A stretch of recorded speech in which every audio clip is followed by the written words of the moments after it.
savez, s'il y a autant de charlatans, c'est parce que vous êtes leurs clients aussi. Hein. C'est ça le problème. L'évangile, vous n'en voulez pas. Beaucoup veulent la bénédiction, mais ils ne veulent pas la sanctification. Dieu, bénis-moi, mais ta vie n'est pas sanctifiée. Nous ne sommes pas des marabouts pour vous donner. Nous, on a quoi à vous offrir si ce n'est que la parole. Vous voyez? Et ce sont les chrétiens, des chrétiens, je ne dirais pas tous, mais des chrétiens qui mettent la pression sur les pasteurs, des chrétiens qui ne sont pas sanctifiés. Et ces pasteurs, maintenant, pour les apaiser, ben, ils leur sortent des prophéties comme ça, tous azimuts. Et puis en échange, ben, vous leur donnez de l'argent. Voilà comment et les pasteurs et les chrétiens se déforment, sont détruits. Il n'y a pas d'autre miracle que ce que la parole nous donne.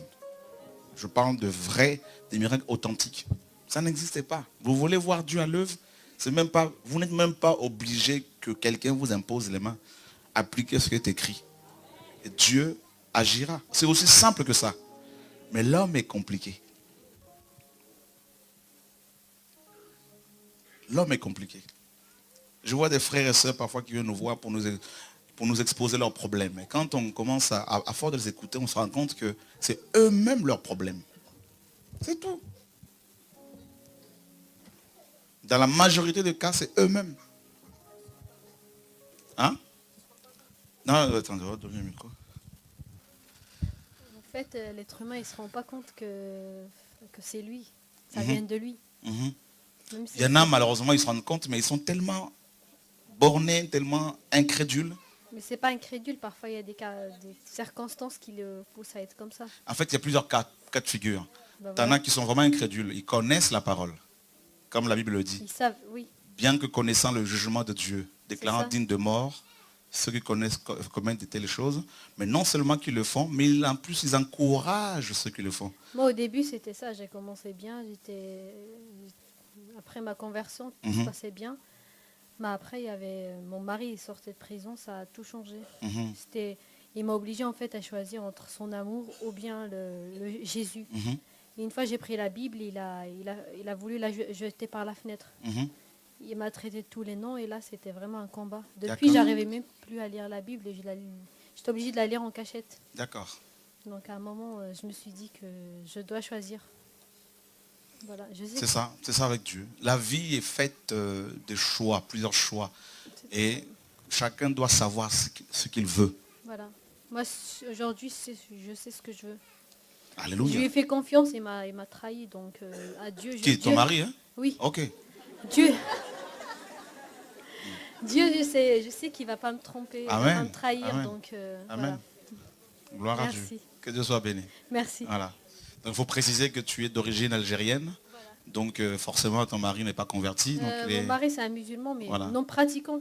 Voilà. À chaque fois que je lui parle de christianisme, il me dit non, je suis pratiquant et tout, mais de vrai, d'accord. C'est juste pour que il veut pas que je sois chrétienne. D'accord. Ça l'embête. Ok. Voilà. D'accord.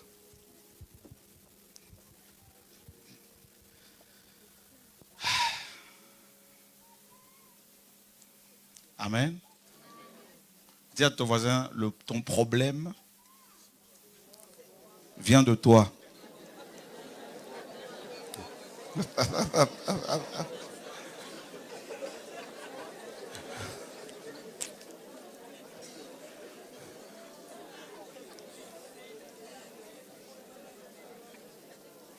Amen. Je crois qu'il a bien entendu. Il ne pourra plus l'ignorer.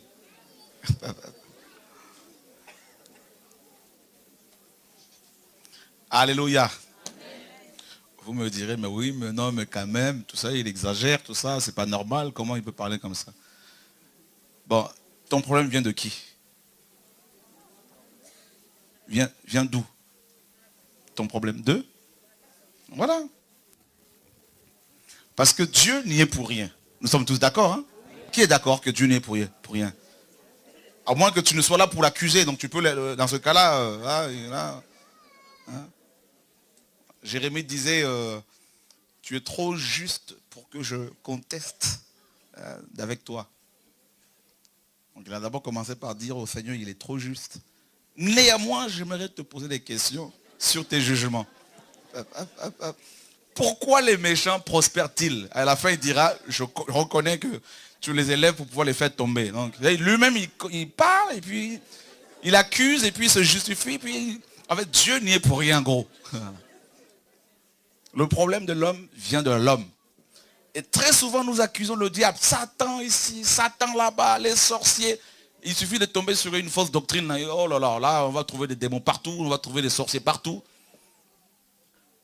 Ah, mon problème, c'est ma tante. Mon problème, c'est la France. Mon problème, c'est le président Hollande. Non, ton problème, c'est toi.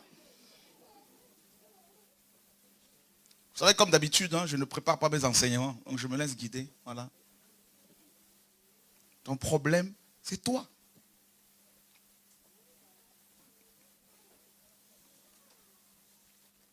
Oh Seigneur, dans mon mariage, ça ne va pas, j'ai des problèmes avec mon mari. Est-ce que Dieu t'a dit, avant de t'engager, est-ce que tu as demandé à Dieu? Donc ton problème, c'est toi. Nous faisons des programmes et nous invitons Dieu. Hein? Dieu, je fais un programme et tu viens et puis, voilà, valide. Je dis aussi à certains ministères qui pleurent, non mais tu sais, on a du mal à payer le loyer, tout ça, l'église a des problèmes d'argent. Je leur ai dit, mais c'est simple. C'est pas Dieu le problème. Fermez le bâtiment. Parce que vous faites honte à Dieu.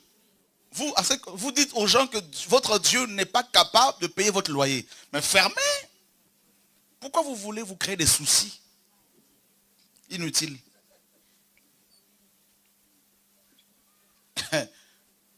Est-ce que je me fais comprendre là? Voilà. Écoute bien. Je dis bien, c'est pas que quelqu'un m'a dit il faut parler comme si. Non, non, non, non. Donc il ne faut pas m'en vouloir. Parce que moi, je prends ma part là-dedans, là, j'ai ma part. Donc, notre problème là, c'est pas, oh non, les autres, tout ça. Vous savez, quand Adam a chuté, Dieu, n'est-ce pas, Dieu vient, il appelle. Adam, où es-tu? Et qu'est-ce qu'il a dit? J'ai bien entendu ta voix et je me suis caché. Car j'ai peur. Et Dieu lui pose la question, mais pourquoi tu peux? Et qu'est-ce que Adam a répondu? Toi, Dieu, c'est toi l'auteur de mes problèmes. Je ne t'ai jamais demandé une femme. Tu m'en as créé une. Voilà, j'étais tranquille avec les animaux. Pas de problème. En aucun jour, le lion a cherché à me séduire pour me faire manger cet arbre-là, ce fruit. Voilà. Et puis, comme ça, là, tu m'endors profondément et tu prends ma cote, tu crées une femme avec ça, et puis voilà, c'est toi. Parce qu'elle est tellement belle que je n'ai pas pu lui dire non. Voilà. Je me laisse guider. Hein. Ce qui vient là, ça sort. C'est comme ça. Je ne suis pas théologien.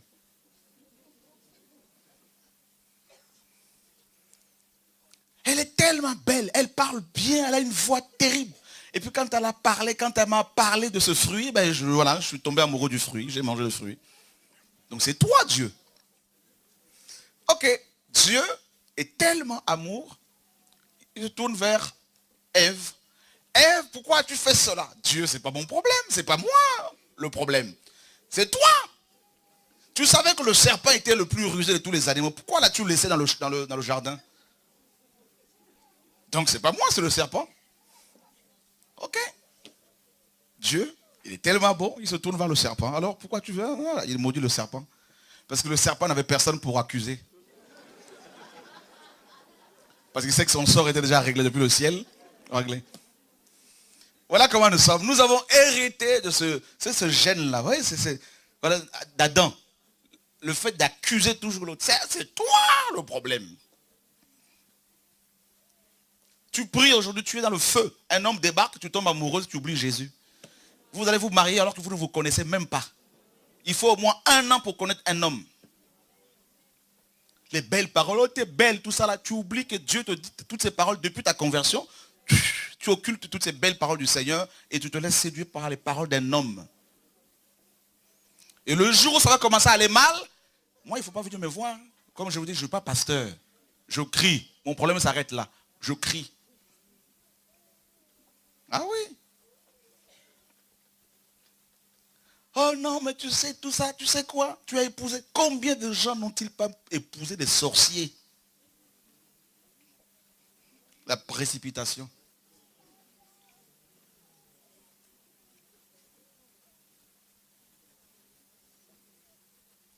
Tu rencontres à peine un homme, il commence à te toucher de partout. Tu trouves ça normal? Vous n'êtes même pas marié, il y a déjà le sexe et la consommation. Quand vous allez faire vos courses là, Carrefour, dans les magasins, est-ce que vous allez rentrer comme ça dans un rayon, vous trouvez du beurre, vous commencez à vous en servir avec du pain, tout ça? Même le monde, la nature nous enseigne. Hein?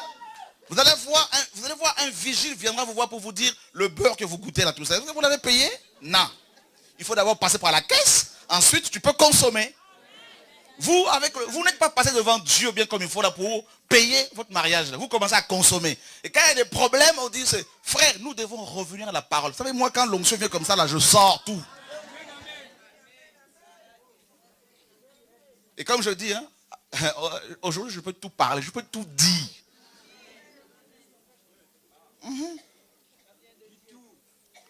Parce que je n'ai pas de partenaire financier, donc je peux parler. Les sorciers, c'est vous les sorciers. Ce ne sont pas seulement ceux qui volent la nuit. Eux là, on peut les chasser facilement, ils tombent, c'est fini. Mais les vrais sorciers, là, ce sont les incrédules. Ce sont les gens qui disent amen, amen, mais qui refusent la parole. Et ce sont ces sorciers-là qui remplissent les bâtiments de l'église. Hein. Voilà.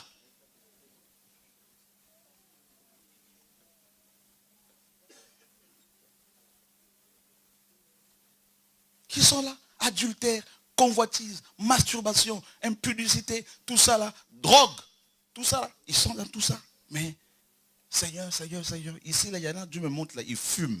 Il y en a même un avant de venir, il fumait, mais avant de venir ici. Hein, tu es sur ma gauche. Toi, tu penses que Dieu ne t'a pas vu là, ta cigarette là? Hein? Tu viens t'asseoir comme ça devant Dieu, et puis il y a la fumée qui monte par ici. Vous pensez que Dieu ne voit pas?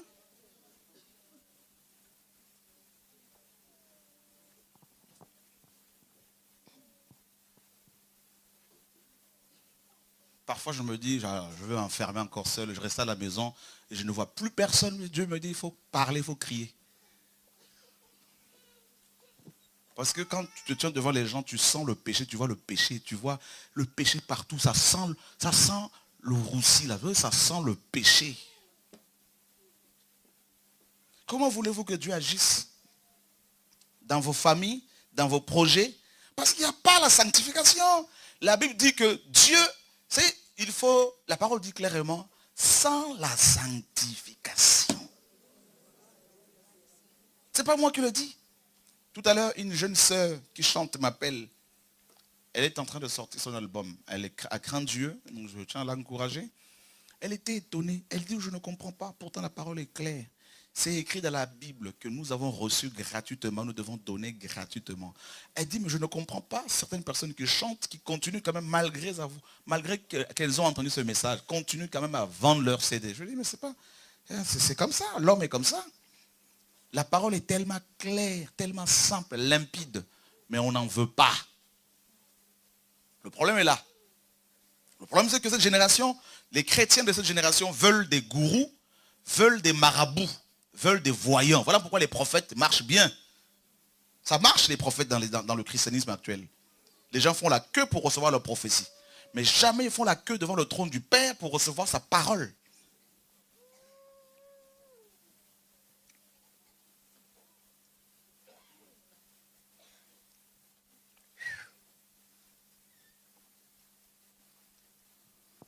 Seigneur, sauve-nous. Vous savez, il y en a qui vont dire, non, mais c'est dur. Mais le jour où tu seras en enfer, tu vas te rappeler de cette parole. Toute l'éternité.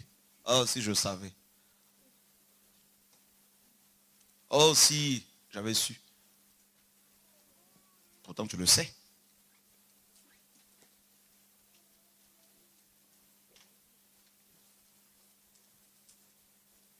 C'est pas étonnant quand je vois des affiches partout, aussi bien des pasteurs d'origine africaine que les pasteurs européennes, d'origine européenne, qui font des séminaires de plus en plus payants.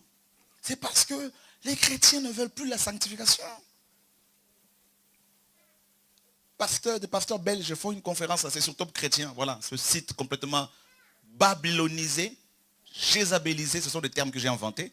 Ne vous inquiétez pas, ça n'existe pas dans le dictionnaire. Vous voyez? C'est terrible de voir des programmes, hein, pasteurs européens. Ça a commencé avec les Américains, ça a touché les Africains. Les Européens étaient un peu épargnés.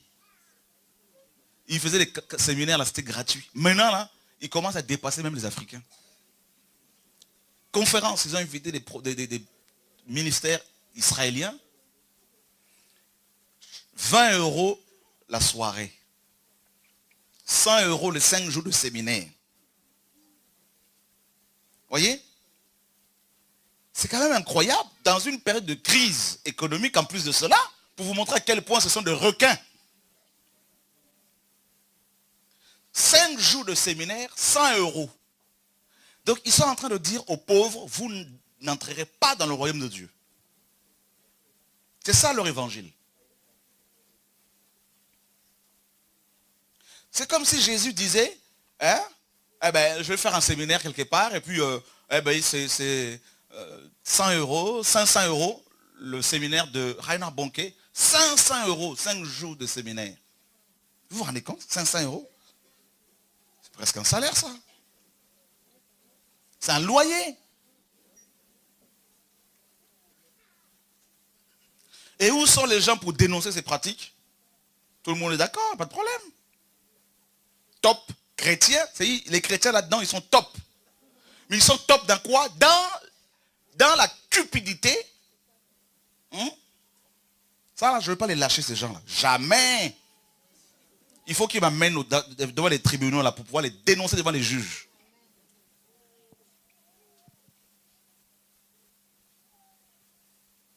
Il y en a déjà un qui m'a raccroché au nez, il m'a traité de bouffon. J'attends qu'il porte plainte. Je lui ai dit, va porter plainte, c'est une occasion que tu vas me donner pour pouvoir te dénoncer ouvertement devant le juge. Parce que toutes vos entrées de séminaire, est-ce que vous les déclarez tout ça là? C'est du commerce que vous faites là. Et c'est vous qui allez payer là-bas. Vous sortez d'ici, vous allez payer là-bas. Pour recevoir quoi? Des enseignements que vous pouvez trouver là-dedans vous-même chez vous. Oh, je ne comprends plus rien. C'est comme si ce livre était réservé à une oligarchie, à un groupe, à une caste. Alors que vous pouvez l'avoir à tout moment. Vous l'avez. Vous l'ouvrez devant Dieu, vous lisez, Dieu va vous enseigner. Vous allez payer 500 € pour recevoir quoi? Un enseignement venant d'un ministère qui vient des États-Unis. Dieu est américain? Dieu est-il américain? Voilà.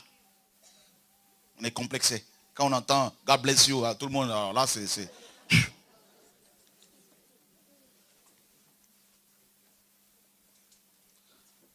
On commence par là. Il faut que... Voilà. On se laisse guider. Ça passe ou ça casse. Hein. De toute façon, moi ma tête est déjà réclamée, donc de toute façon, on ne peut plus faire marche arrière. Voilà. De toute façon, on va jusqu'au bout. Hein. 500 €. C'est-à-dire, tel qu'on est là, ben on va mettre des gens devant la porte, vous voyez, non?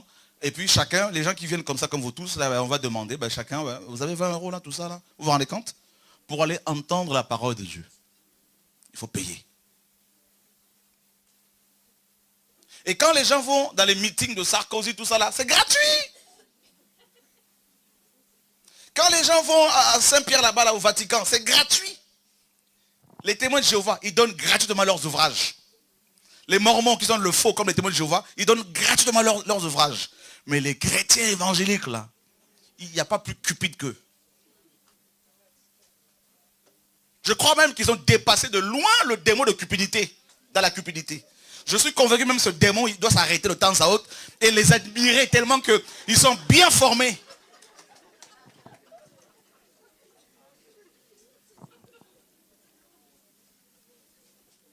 S'il y a un démon que Satan encourage souvent là, c'est le démon de cupidité. Premièrement. Deuxièmement, impudicité.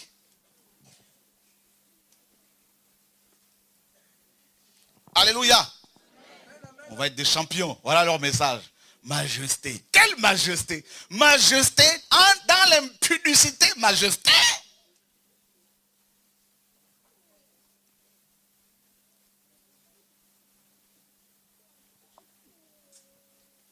Oh, il y a le réveil. Le réveil, c'est ça le message. Le réveil, c'est ça. C'est le retour au message apostolique, au message évangélique. C'est fini ce message-là qui glorifie les hommes, tout ça là où il faut les acclamer à chaque fois pour... C'est fini tout ça là. Comme les Grecs qui acclamaient les sophistes et tout ça là, frère, on doit revenir à Dieu.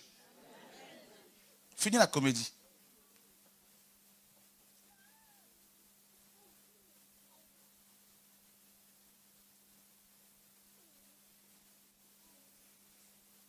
Oh Dieu, sauve-nous.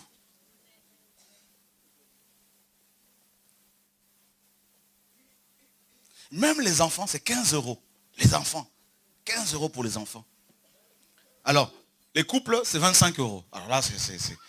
Mais vous vous rendez compte de ce qui se passe? Je ne sais pas si vous vous rendez compte. Moi, je suis choqué à chaque fois.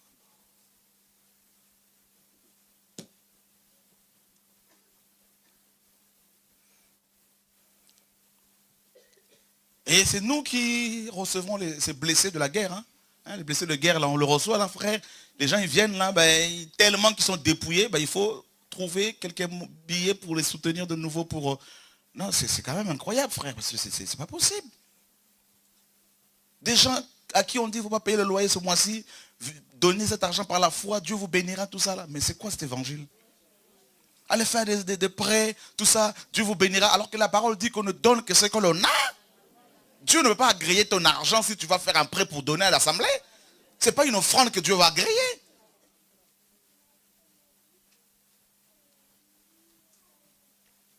C'est pourquoi le livre qui va sortir, l'église de Laodicée, là, on a bien écrit, interdit à la vente. Vous savez pourquoi?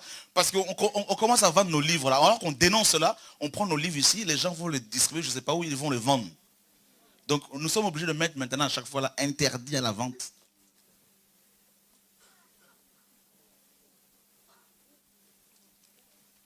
Le commerce. Vous savez pourquoi la France n'est pas touchée? Pourquoi beaucoup de Français ne veulent pas du Seigneur? Mais parce que quand ils voient comment, mes amis, ces vendeurs, ces marchands des miracles, ces marchands du temple, mes amis, vendent l'évangile, comment voulez-vous qu'ils se convertissent?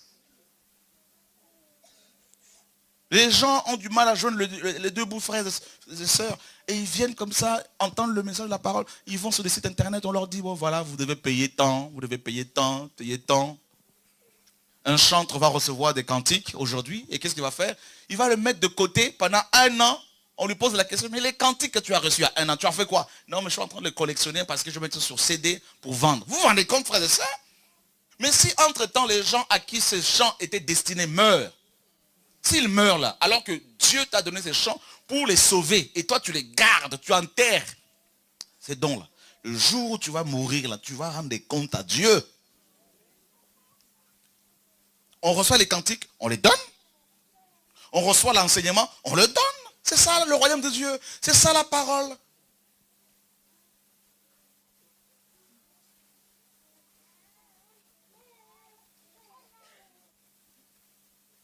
C'est bon quand il y a ce silence-là. C'est magnifique. Il faut que la parole fasse son effet. Dis encore à ton voisin, ton problème c'est toi. Dis-lui, c'est pas ton mari, c'est toi. C'est pas ta femme, c'est toi. C'est pas Satan, c'est toi. Voilà. Satan a déjà été vaincu. C'est écrit, non? On le dit à chaque fois, tu as été vaincu. Mais à chaque fois, on l'accuse en même temps, c'est toi le problème. Mais il y a un problème là. Lui-même sans cesse, il vous dit, mais j'ai déjà été vaincu. Amen. Voilà, il y a un match de boxe. Ah, honnêtement, vous voyez, même le monde nous enseigne. Un match de boxe. On va dire un Français et un Belge. Le Français met KO le Belge. Et vous maintenant, vous continuez à critiquer le Belge en disant, mon problème c'est à cause de toi. Et le Belge vous dira, mais ça fait 2000 ans qu'on m'a mis KO. Je suis par terre là. Toi tu es debout. Vous voyez comment nous sommes, nous chrétiens? Satan, le feu ici, Satan, le feu là-bas. Il est déjà KO. Le problème, c'est toi. Si tu n'arrives pas à rentrer dans ta victoire, là, c'est toi le problème. Oh, Satan m'a attaqué. La Bible dit que 1000 tombent à ta gauche, 10 000 à ta droite. Tu seras atteint. L'Éternel est... Je manquerai de tout. Voilà. Si tu manques, je ne parle pas de l'argent monnaie, comprenez, hein? C'est pas ça mon message. Hein? Voilà. L'Éternel est mon berger, je ne manquerai de rien. C'est écrit. Si tu manques de l'amour du Père, là, il y a un problème. C'est pas Dieu le problème, c'est nous.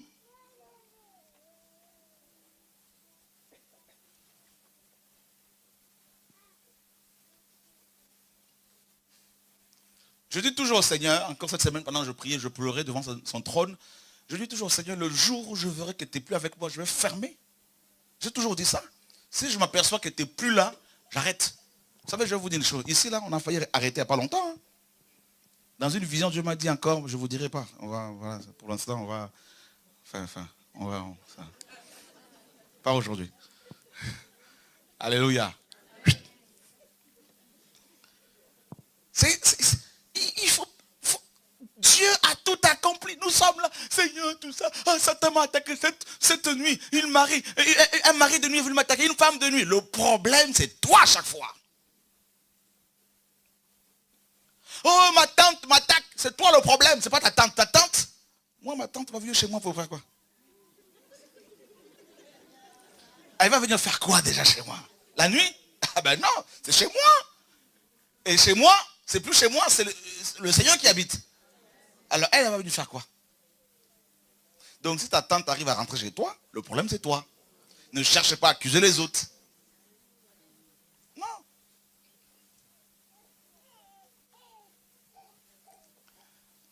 On va changer de langage aujourd'hui. Je ne sais pas pourquoi Dieu veut que j'insiste. Il insiste là-dessus. Hein. Avant de lire, là, il veut d'abord que ça sorte.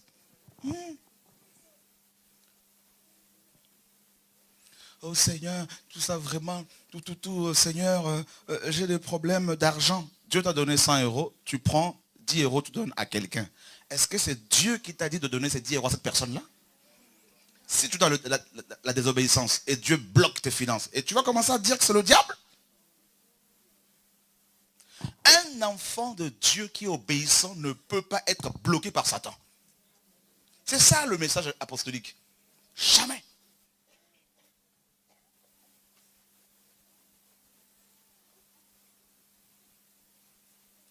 Un jour, un pasteur est venu me voir pour me dire, non, mon église ne grandit pas, tout ça, vraiment tout ça, si tu veux venir faire un séminaire. Je lui ai dit, je ne viendrai pas parce que tu n'es pas appelé, tu n'es pas à ta place. Ferme. C'est clair. Je dis, si ça ne marche pas, c'est que Dieu n'est pas là. C'est que Dieu te voit ailleurs. C'est aussi simple que ça. Nous nous compliquons la vie.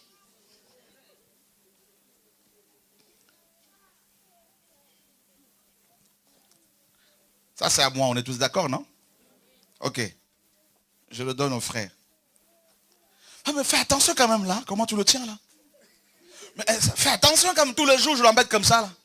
Un jour, il me dira, mais c'est plus à toi. C'est à moi. Pourquoi t'inquiètes-tu de quelque chose qui ne t'appartient pas? Voilà. Alors pourquoi tu es en train de t'inquiéter par rapport à une vie qui ne t'appartient plus parce que tu l'as donnée à quelqu'un?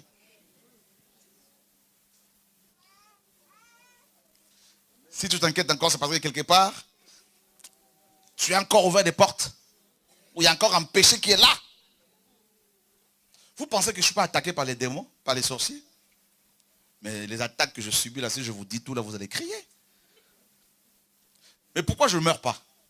Parce que je sais que tant que je marcherai un peu dans la crainte de Dieu, dans tout ce que Dieu me dit clairement, je ne peux pas mourir comme ça. La parole est claire.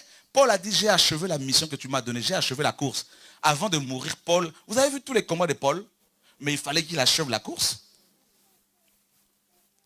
Quelqu'un qui craint Dieu et qui n'a pas encore fini la course, tu peux l'empoisonner. S'il n'est pas au courant de l'empoisonnement, il ne pourra pas mourir. C'est ça le royaume. Voyez? Donc il faut vivre comme un fou. La foi, c'est la folie de Dieu. Voilà. Tu le crains et tu ne te prends plus la tête par rapport à ta vie. Donc du coup, je n'ai pas besoin de t'appeler pour te demander, non, si tu pries pour moi, tu imposes-moi les mains. Non! Celui qui continue à être comme ça, il a encore un bébé spirituel. Quand est-ce que tu vas arrêter d'exposer tes problèmes toujours au pasteur? Quand? Même à moi qui te parle, quand? 5 ans, on se connaît depuis 5 ans, pendant 5 ans, tu m'exposes toujours le même problème. Tu ne vois pas que ça fatigue?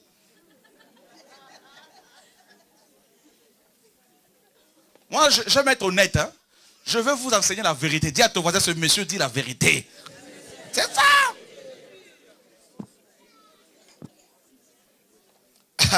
Alléluia. Nous ne cherchons pas à vous amener, à vous attirer à nous. Ça, il y a des personnes, quand on les croise comme ça, on les esquive. Pourquoi? Parce qu'on se dit, 5 ans d'exposition des problèmes.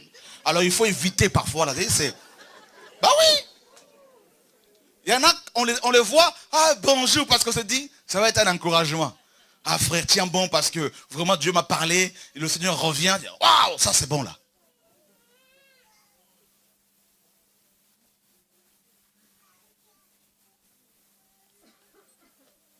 Ouais, on peut bien tousser là, bien comme il faut là, ça va nous faire du bien mes amis là. Ce soir là, c'est du gingembre spirituel, hein, ça nettoie. Vous savez, le gingembre, là, bien comme il faut, ça pique un peu là, mais c'est bon pour la santé. Plus ça pique, mieux c'est. Ça nettoie. Cette parole est dure, qui peut l'entendre? Hein? Quand ça pique, là, mieux c'est. Oui, tu vois la soeur qui arrive là. Ouh là là, c'est le mari de nuit, tu vas voir. Oh mais tu sais, oh, mais cette nuit encore, j'ai été attaqué, tout ça. Ça fait 10 ans que ça dure. Je te dis, mais il y a un problème. À un moment donné, tu te poses la question, est-ce que j'ai vraiment l'onction là? Je vous dis la vérité, tu te poses des questions, est-ce que Dieu est avec moi? Il y a des personnes qui te font douter. Tu te dis, mais cette sœur, ça fait 15 ans que je la connais. 15 ans. Je vous ai raconté l'histoire d'une femme. Son mari était diacre chez nous. À l'époque, j'étais pasteur. Chaque jour, elle me voit. Papa, cette fois-ci, c'est la jambe gauche, prie pour moi. La jambe avait enflé, effectivement. Oh, je prie, ah, maman, c'était vraiment là, comme une africaine, maman, tout ça. Le lendemain, papa, c'est l'œil droit. Oh là là, Seigneur, vraiment, cette femme souffre. Seigneur, au nom de Jésus. 3 jours après, papa, c'est le dos. Et un jour, je me suis rendu compte que c'était une sorcière. Elle était en train de m'épuiser spirituellement. Ah oui. Regardez, même la nature nous enseigne. Hein? Qui sont ceux qui ont des enfants? Levez les mains un peu. Ceux qui ont des enfants. Bon, ceux qui n'en ont pas, c'est pas grave. Mais nous sommes tous enfants de quelqu'un. Ok. Imaginez, vous avez 40 ans.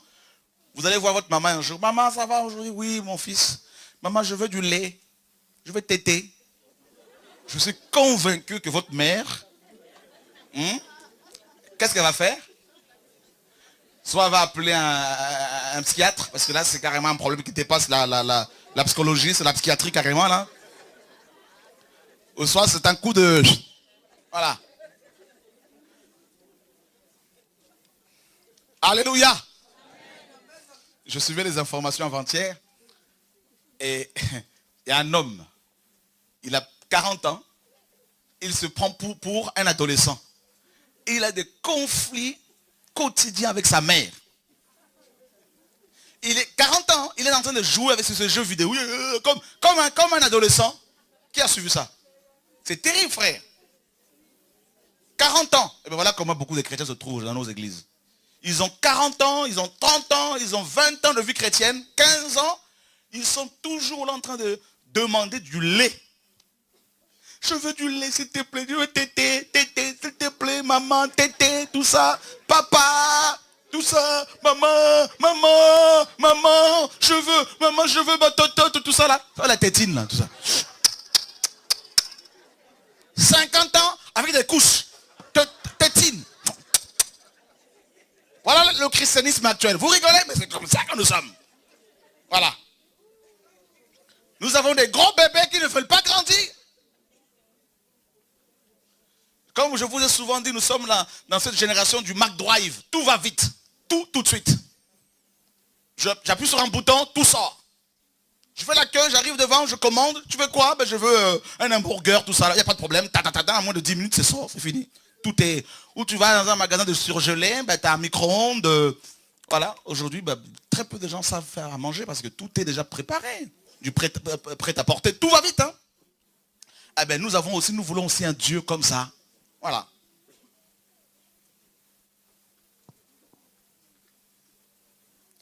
Qu'un chrétien nouvellement converti soit aidé, c'est biblique, jusqu'à ce qu'il atteigne la majorité spirituelle, la maturité. On est d'accord, il n'y a pas de problème.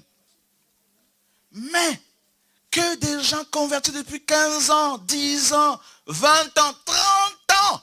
Il y en a 30 ans de fréquentation régulière d'assemblées bibliques, évangéliques. Vous vous rendez compte, frères et sœurs? Mais quand est-ce que ces chrétiens vont sauver les autres?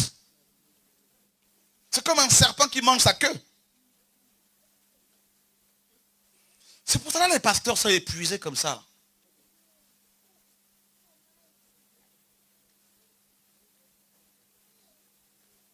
Séminaire sur séminaire. Ils ont fait tous les séminaires de la région. Ils connaissent tous les apôtres, toutes les prophétesses qui débarquent. Ils ont fait les camps militaires, je ne sais pas, avec les Canadiens ici en France, les camps militaires. Vous savez, ils ont leur armure. Ça divorce, ça se remarie, le camp continue, il n'y a pas de problème. Ça chasse les démons, c'est les mêmes personnes qui tombent, qui se relèvent, les démons ne sortent jamais. Comment voulez-vous que cette église-là, ce christianisme-là, gagne les gens au Seigneur? C'est pas possible. Je ne sais pas si je me fais comprendre.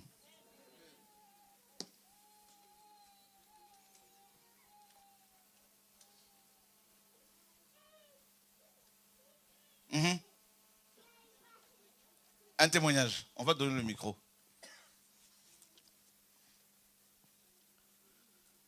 Ce message est censé vous amener à Dieu.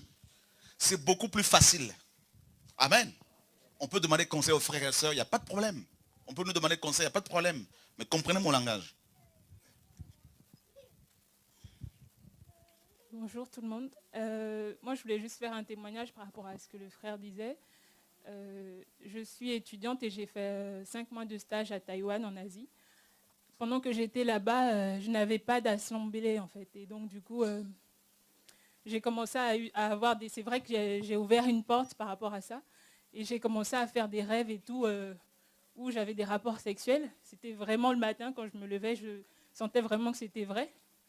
Et donc, j'ai commencé à me sentir genre mal, pour dire que si j'avais mon assemblée à côté, j'aurais demandé au pasteur de prier pour moi.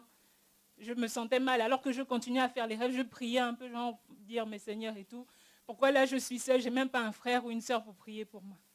Et c'est comme ça que le Seigneur, il m'a dit, je veux que tu pries toi pour ça. J'ai dit, mais Seigneur, est-ce que moi j'ai la puissance de prier comme ça et chasser si c'est un mari de nuit? Et le Seigneur m'a dit oui. J'ai dit, mais comment je dois faire? Qu'est-ce que je dois dire? Est-ce que je dois... J'avais vraiment une conversation avec le Seigneur. Et c'est comme ça qu'il m'a dit, prends 3 jours de jeûne à sec. Et au bout des 3 jours de jeûne à sec, il n'y avait plus rien. Ah. Est-ce qu'un bishop t'a imposé les mains? Non. Non. On acclame le Seigneur. Ça, on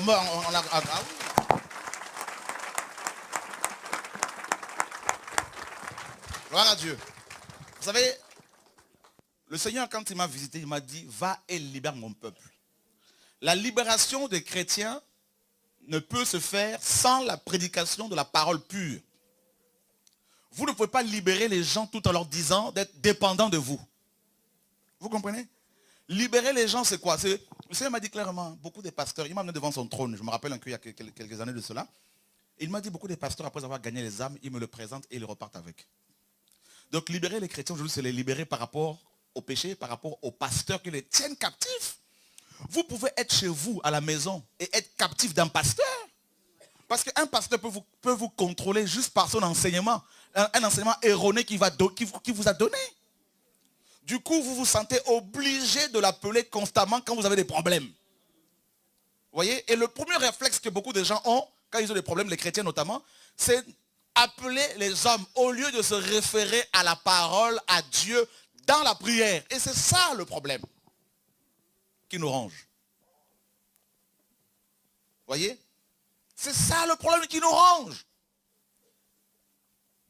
C'est un des problèmes qui nous ronge, la sœur a dit, elle n'avait pas, vous savez, le premier réflexe qu'elle a eu quand elle a eu des problèmes, c'est, oh, si j'avais mon église. Vous voyez, on a remplacé Dieu par l'église. C'est pour cela, Romains chapitre 1er, regardez, Romains chapitre 1er. Romains chapitre 1er. Oh Seigneur, aide-nous. Il nous a déjà aidés. Merci Seigneur. Voilà.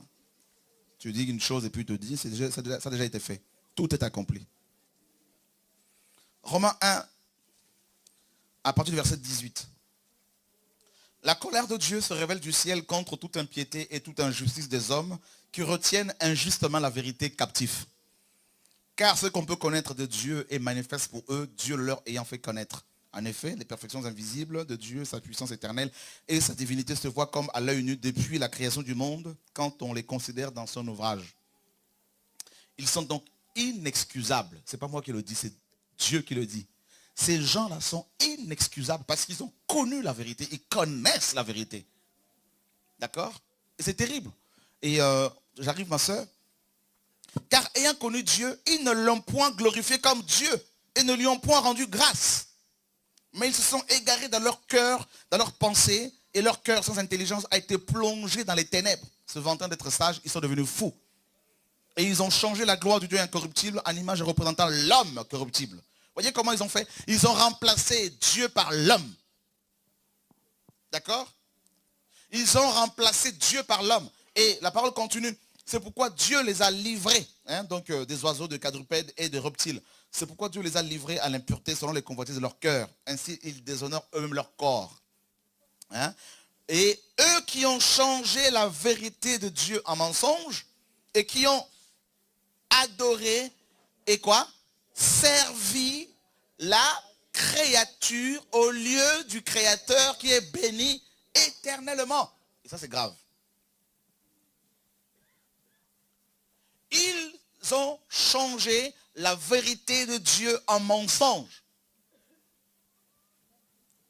Et ils ont préféré servir et adorer la créature. Eh bien, c'est exactement ce que nous faisons. Nous avons été malheureusement, dès la naissance, n'est-ce pas? Dès notre enfance, nous avons été formatés comme ça. On a été préparés, éduqués, enseignés, instruits, n'est-ce pas? Formatés à adorer, pour adorer les hommes, la création, la créature.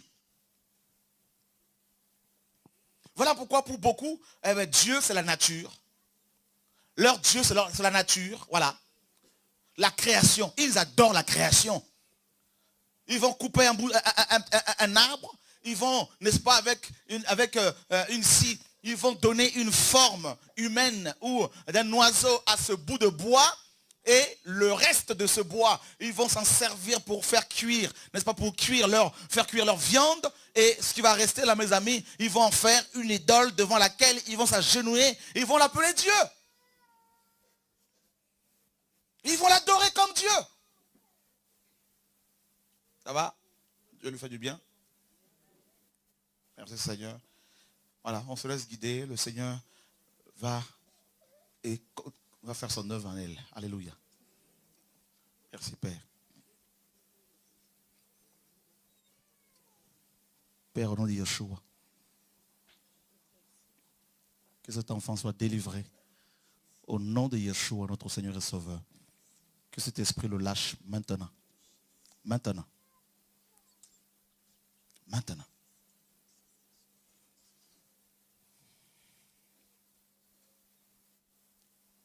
Poupon Laurent, vous allez vous occuper de lui. Portez-le. Vous allez parler un peu avec lui là-bas. Merci. On va lui faire une onction d'huile tout à l'heure. C'est terrible. Ils préfèrent adorer et servir la créature au lieu du Créateur qui est béni. Vous vous rendez compte, frères et sœurs? Et c'est exactement comme ça que beaucoup de chrétiens font. C'est ce qu'ils font. Et l'Église est une créature. L'Église est une création. L'Église, c'est toi et moi, nous sommes des créatures. Et comme vous l'avez entendu, la sœur, elle a eu des problèmes, des attaques nocturnes. Et la première réaction qu'elle a eue, c'est si j'avais mon Église à côté. D'abord. Et deuxièmement, si j'avais mon pasteur. Vous vous rendez compte? Combien Dieu doit, mes amis, souffrir? Il a tout accompli. Il nous a tout donné. Il nous a créé à son image. Il s'est sacrifié à la croix pour nous. Cet homme de Galilée. Il a dit tout est accompli. Et qu'est-ce que nous faisons? Eh bien, nous disons non à sa parole et nous l'avons remplacé par les hommes.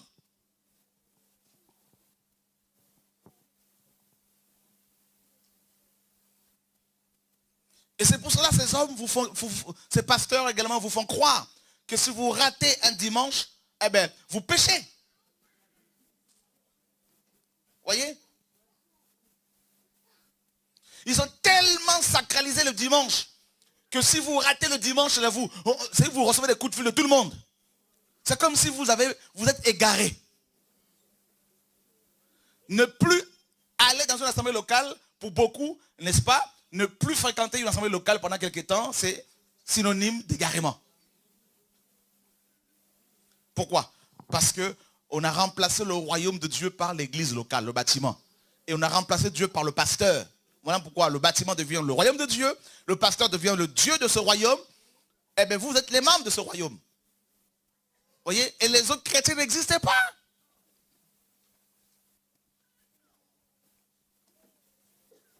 Et amener les chrétiens à comprendre, à saisir que quand ils ont des problèmes, ils doivent d'abord fléchir les genoux devant Dieu.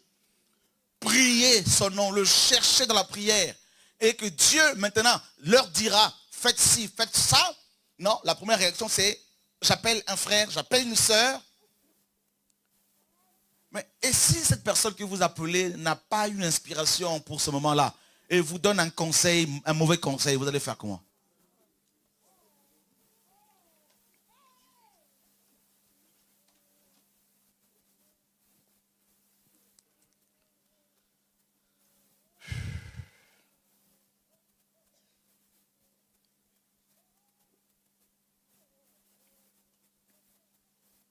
C'est pour cela, dans le christianisme actuel, vous avez des psychologues pour les mariages. Chez les chrétiens, hein, des psychologues. Des chrétiens qui ont des problèmes familiaux vont les consulter. Mais ça, c'est une abomination.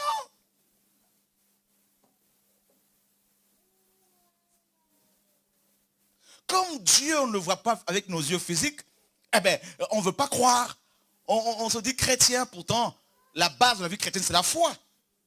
Celui qui veut plaire à Dieu doit croire que Dieu existe.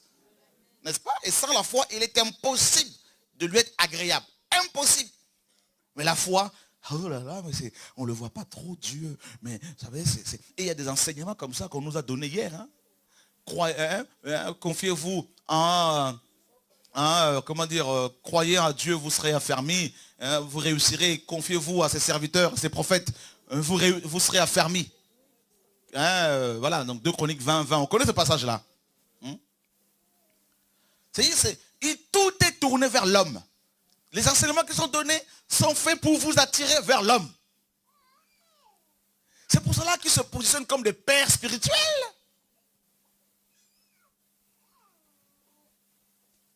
Mères spirituelles. Ah, mon pasteur, on est tellement à idolâtre des pasteurs. Mon pasteur. T'es content, hein? Voilà. Tu réjouis le cœur de ton idole.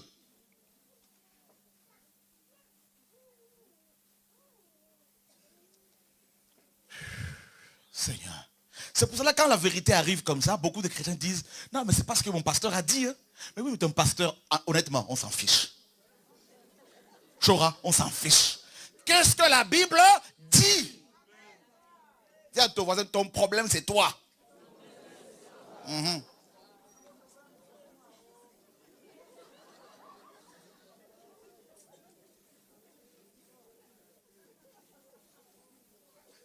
Vous savez pourquoi beaucoup de maris païens ne veulent pas suivre leurs femmes à la prière?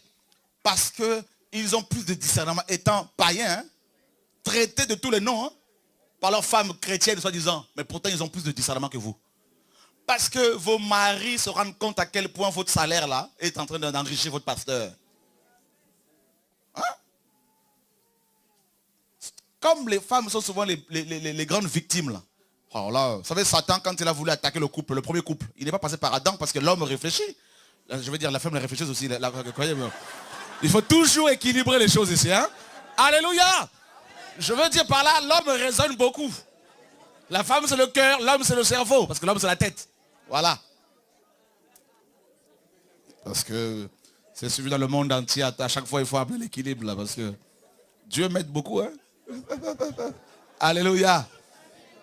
Oh Seigneur, sauve-nous. Parce que l'homme va trop raisonner. C'est pour cela, ici, si vous comptez, regardez les femmes, levez les mains, toutes les femmes. Il y a plus de femmes que d'hommes. Donc il y aura plus de femmes au ciel que les hommes. Hein? Il y aura plus de femmes que d'hommes. Pourquoi? Parce que la femme, elle est plus sensible, elle est plus... voilà, c'est pour cela que le diable a préféré parler avec Ève. Mais les plus grandes victimes, ce sont les femmes. Parce que quand elles sont trop dans les émotions, les sentiments. Hein? Oh, homme de Dieu, homme de Dieu. Et le mari se sent maintenant menacé. Le pauvre. Hein? Maintenant, il faut qu'il commence à parler comme ton pasteur. Voilà pourquoi beaucoup d'hommes commencent aussi à parler comme leur pasteur pour retrouver leur femme. Parce que les pauvres, ils se sentent menacés à la maison.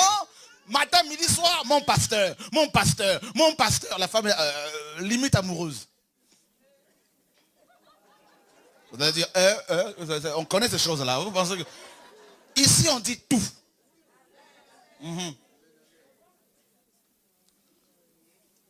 Oh chérie, il faut t'habiller comme le pasteur. Tu es amoureuse.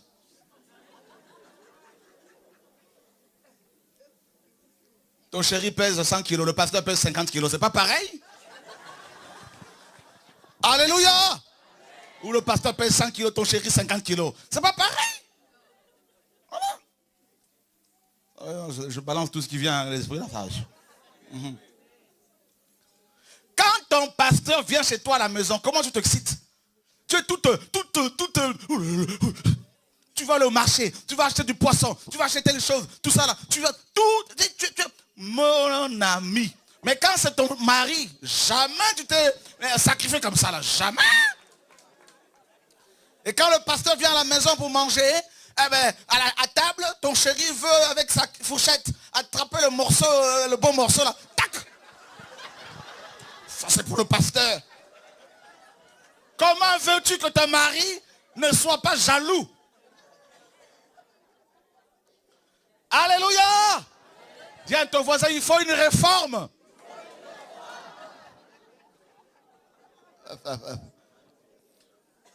Vous connaîtrez la vérité. Qui se sent affranchi ce soir?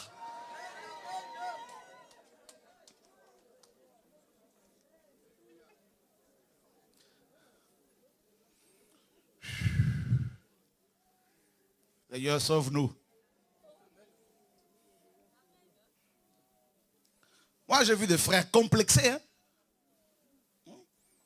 Commençant à chercher à parler l'hébreu, le grec pour impressionner leurs femmes. Alors qu'ils sont mariés depuis 10 ans. Hein? Commencer à vouloir manifester l'onction. Recevez tout ça là. La femme, regarde chérie, il n'y a rien. Arrête. Seigneur, sauve-nous. Et il y a beaucoup de complexes. Il y a beaucoup. Nos églises sont malades. Dis à ton voisin, on est malade. Qui veut être sauvé ce soir? Voilà, il faut être reconnaissant, il faut le reconnaître.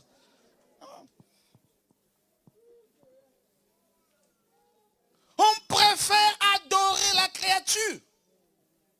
C'est pour ça que vous allez voir chaque cateau pratiquement, je ne sais pas tous, hein, mais la plupart, ils ont leur mari, créature. Même les chrétiens évangéliques, certains chrétiens, ils ont des photos de leur pasteur. Calendrier avec la photo du pasteur et de sa femme. Voilà les idolâtres. Ils ne se rendent même pas compte hein, qu'ils adorent le pasteur. Alors, les Congolais, certains, ceux qui sont kimbanguistes, c'est les descendants de la religion là, que Kimbangu n'a même pas créée. C'est son fils là, qui l'a créé, une secte. Et bien vous allez voir, eh bien, ils ont la photo de Kimbangu. Voilà. Et bien, pour eux, Simon Kimbangu est Dieu. C'est le Dieu des Noirs. Parce qu'on leur a dit que Dieu est noir. Voilà. Et pour les branhamistes, les Américains, pour eux c'est Branham. Vous allez chez eux, vous allez voir la photo de Jésus et la photo de Branham. Alors je ne sais pas quel photographe a pris Jésus-Christ en photo. Parce qu'il y a 2000 ans, il n'y avait pas encore de photo. pas d'appareil photo. Il a des longs cheveux, il est blond, aux yeux bleus comme un Suédois. Voilà pourquoi aussi les Noirs veulent aussi un Dieu pour eux. Voilà. Les Chinois aussi, pareil. Tout le monde cherche maintenant un Dieu qui lui est semblable. Voilà son image. Donc chaque chrétien, chaque homme crée un Dieu à son image. Voilà. On est là, on aime ça. L'idolâtrie là, on est dans tout ça là. L'homme, l'idolâtre. L'homme. Oh non frère. L'horoscope là. Toi créé, homme créé à l'image de Dieu. On te dit que tu es un scorpion. Hein? Et tu te prends pour un scorpion. Tu te rends compte? Mais marche à quatre pattes. Parce que tu es un scorpion. Voilà. Tu as aussi des dards. Voilà. Parce que tu es un scorpion, tu as un dard. Voilà, tu vas piquer les gens avec ton dard. Là. Tu es un scorpion. Tu as du venin. Voilà. Et puis d'autres, ils sont quoi? Ils sont poissons. Et bien moi, je dis toujours, il faut prendre ces poissons-là et les mettre dans l'eau. Parce qu'ils sont poissons. Tout ça parce qu'on est idolâtre. Ils ont préféré adorer la créature. Chez les Chinois, ils ont même des chiens. Dans leur chien. Waouh, waouh, waouh, waouh. Et ce sont des hommes qui sont en costume et cravate. Attention, hein. Patron, chef d'entreprise. Bac plus 20. Vous allez voir un monsieur qui a bac plus 20. Il va se mettre devant un Bouddha qui est en train de bouder depuis des années. Voilà, une statue de bois. Hein. On dit, mais il a bac plus 20. Frère, si Dieu ne t'ouvre pas l'intelligence, avec tes diplômes, tu ne vas rien comprendre.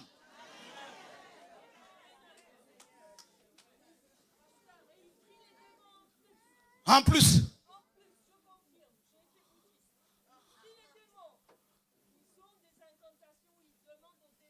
Donnez-lui le micro, donnez-lui le micro, donnez-lui le micro. Là. Ici, là, tout le monde a droit à la parole.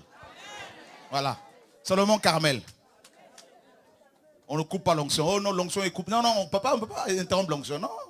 Chacun peut intervenir. On ne se prend pas la tête, Ludo. Alléluia. Oui, je confirme. J'ai été bouddhiste. Ils prient les démons. Ils ont des incantations où ils invoquent les démons et disent aux démons de les protéger pour avoir un équilibre. Parce que dans la religion bouddhiste, hindouiste, taoïste et tout, il y a un équilibre entre le bien et le mal. Donc, forcément, voilà, le yin et le yang. Alors que chez les chrétiens, il n'y a que le bien. Il n'y a pas d'équilibre. Le mal, on le sort. Dehors, Satan. Amen.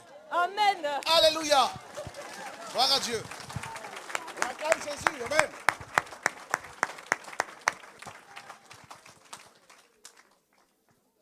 Ça c'est la parole. Voilà, il n'y a pas qu'une seule personne qui parle. Tout le monde peut, voilà. C'est ça l'œuvre du Seigneur. On n'est pas là pour vous gaver et puis vous interdire de parler. C'est terrible. On dit non, la statue de Marie pleure. Et tout le monde est convaincu que c'est... Mais c'est grave, Seigneur, sauve-nous. Non, Seigneur, mais c'est terrible.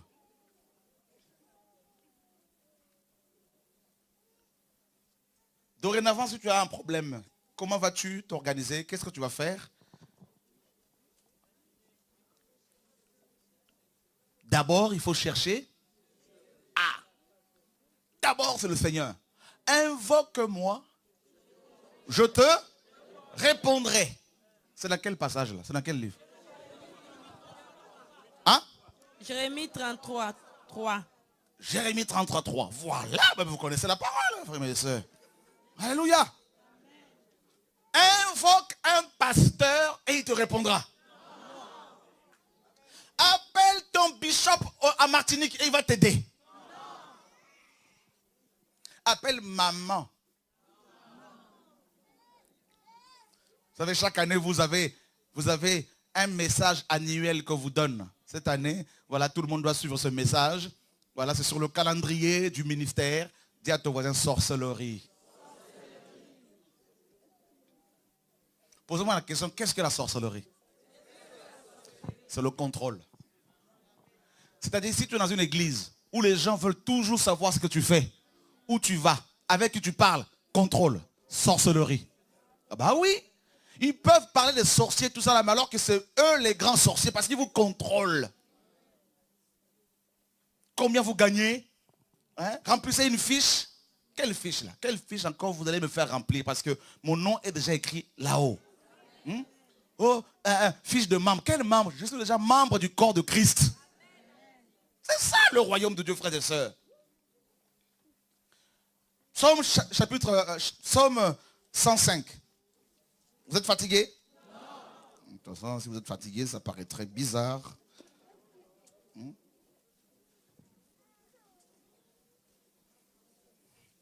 Vous allez me dire, on a enseigné sur quoi aujourd'hui? Ben, on a parlé un peu de tout. Voilà. Quand le Seigneur enseignait dans les évangiles, là, ben, il parlait de tout. Hein. Il parle de l'adultère, et puis 5 minutes après, tac, il attaque là-bas un lépreux, il guérit un lépreux. Tac, on dit, ben, c'est ça le royaume. Oui, chacun prend sa part. Psaume 105, verset 1er. Louez Yahweh, invoquez son nom. Ok. Louez Yahweh et invoquez son nom. D'accord? Ce jeune homme-là sera délivré par le Seigneur. Dieu va le libérer. Mes amis, écoutez la parole. Ici, la parole nous demande de louer notre Dieu. Qu'est-ce que la louange? C'est le résultat de l'œuvre du Seigneur dans nos vies. Celui qui loue Dieu, c'est celui qui a expérimenté sa bonté. Les Hébreux sortent de l'Égypte et ils vont louer le Seigneur. Alléluia. Dieu aime la louange, frères et sœurs. Je ne parle pas forcément avec un instrument, avec ton cœur. Père, je te loue, mon Dieu. Je te remercie, mon Dieu, mon roi. Je me suis écrié, loué soit Dieu. Et j'ai été délivré. Je suis délivré de mes ennemis. C'est ce que David nous dit.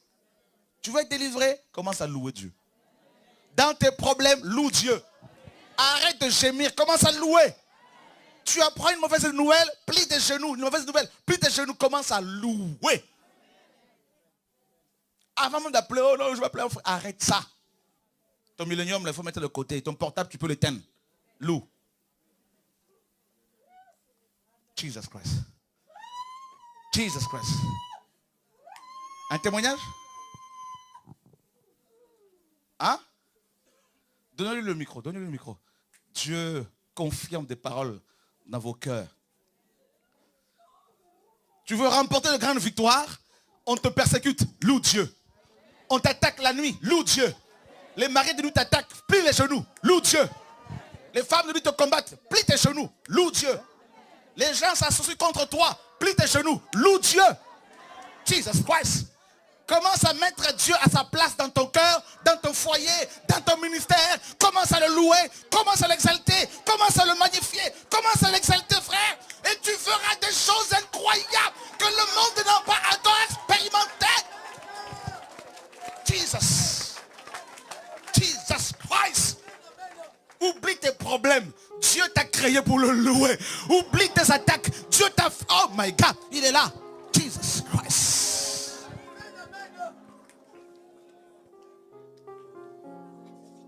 God, I love you. I need you, Lord. Jesus, my God. You are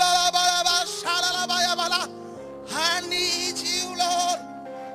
Oui, tu peux le louer. Malgré ta situation désespérée. Malgré le fait que tu sois, n'est-ce pas, alléluia, face à un mur. Face à une muraille. À une forteresse. La louange te sort. La louange te fait lever. La louange t'amène dans une dimension spirituelle où tu vas saisir la promesse de Dieu pour ta famille. Il est là. Jésus est là. Jésus est là. Accueillons-le.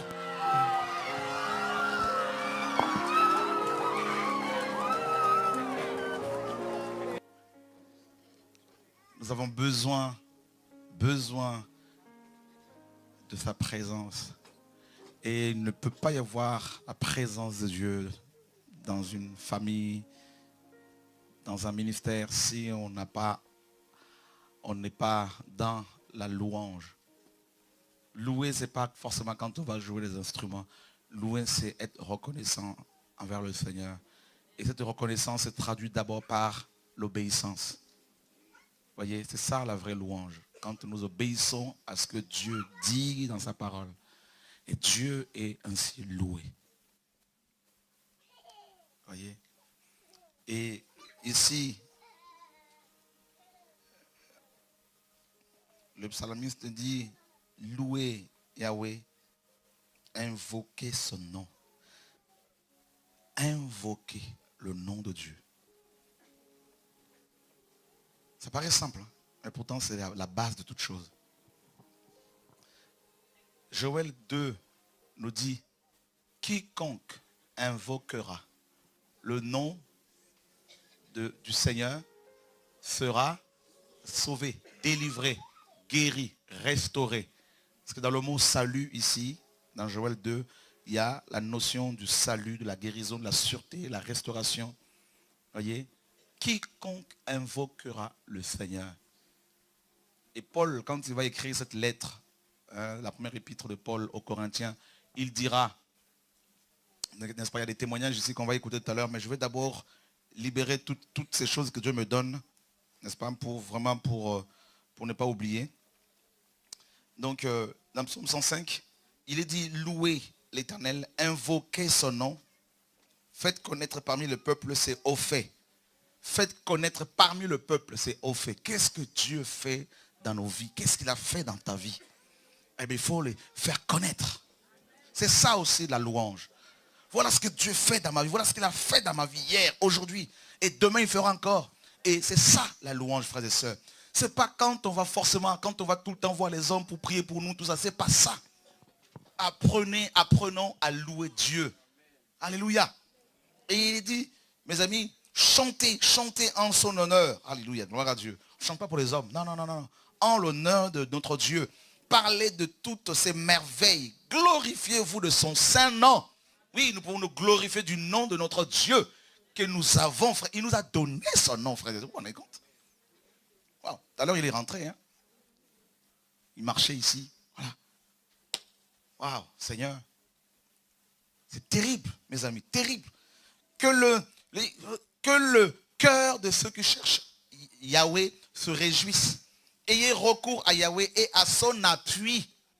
Ça, c'est terrible, frères et sœurs. Ayez recours, c'est un ordre. Ayez recours, non à un homme. Beaucoup vont dire, non, mais frère, il est orgueilleux ce monsieur. Non, c'est pas du tout. Je veux plutôt m'appuyer sur Dieu. C'est fini. Hier, je me suis appuyé sur les hommes. Mais non, c'est fini. L'homme peut te soutenir aujourd'hui, demain, il te lâche. Je vous dis. Il peut te porter aujourd'hui. Ah, c'est un homme de Dieu. Demain, il va dire, tu es sorcier. Ayez recours, n'est-ce pas, à Yahweh. Et, n'est-ce pas, cherchez continuellement sa face. On n'a pas dit qu'il faut chercher les hommes. Arrêtez de courir de pasteur, d'aller de pasteur en pasteur. Arrêtez ça. Ce n'est pas la solution. Il faut arrêter. Vous avez un problème de couple, priez d'abord les genoux. Voilà. On vous reçoit une fois, 2 fois. Quand ça devient 10 fois, il y a un problème. On n'est pas des psychologues. Non, on n'a pas cette solution-là. On vous renvoie à la parole. Grandissez, mûrissez. Traitez vos problèmes selon la parole. D'accord? Invoquez-le. Vous savez, je vais vous dire une chose, frères et sœurs. Vous savez, la sorcellerie, c'est quoi? C'est la sorcellerie égale une proclamation des paroles.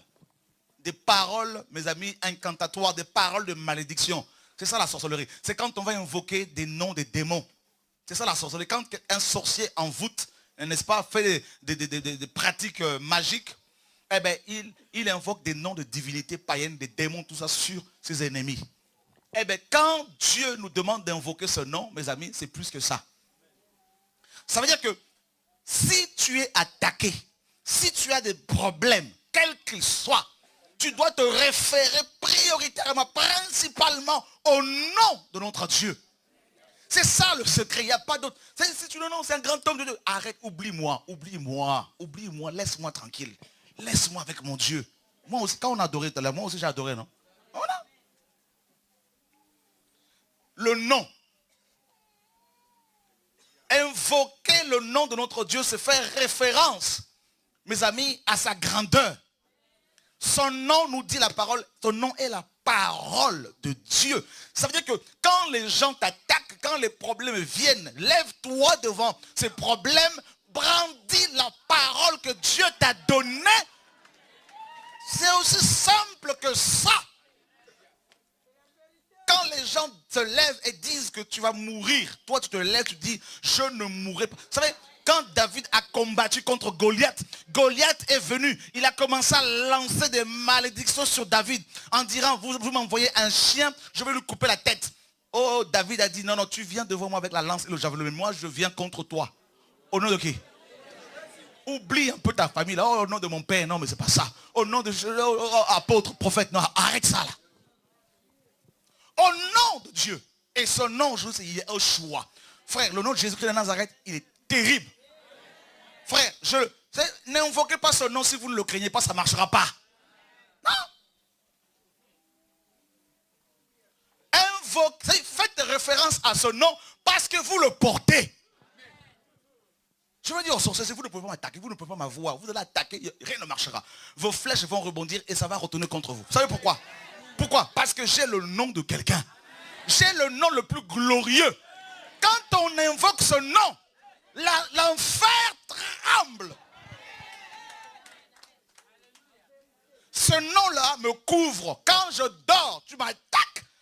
Les attaques, frère, ne peuvent pas m'attaquer. Vous savez pourquoi? Le nom. Jesus Christ. Ah. En enfer, là-bas, les démons, mes amis, les démons même dans le monde spirituel, même les sorciers, ils parlent entre eux, ils se parlent. Ils disent, on ne peut pas avoir ceux qui portent le nom là. Ils ne peuvent pas le citer. Ils disent le nom du vieux papa. Un jour, il y a eu une réunion de sorciers avec Lucifer. Un sorcier congolais d'origine attaquait depuis quelques années des chrétiens authentiques qui portaient le nom. Le nom de Yeshua. Et il n'arrive pas à les avoir. Un jour devant Satan avec les démons, tous les sorciers, ils étaient tous devant le trône de Satan. Ils posent la question à Satan.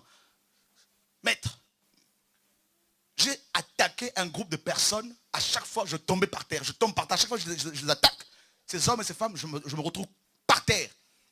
Il dit, est-ce que tu peux m'expliquer ce que c'est? Pourquoi je n'arrive pas à les atteindre? Et à chaque fois, ils invoquent le nom de Jésus. Il a entendu tout le monde s'écrouler, se prosterner. Le premier, c'était Satan. Il y a eu comme si Satan glissait malgré lui et il se mit à genoux. Et Satan, il le regarde, il dit, ne cite plus jamais ce nom ici.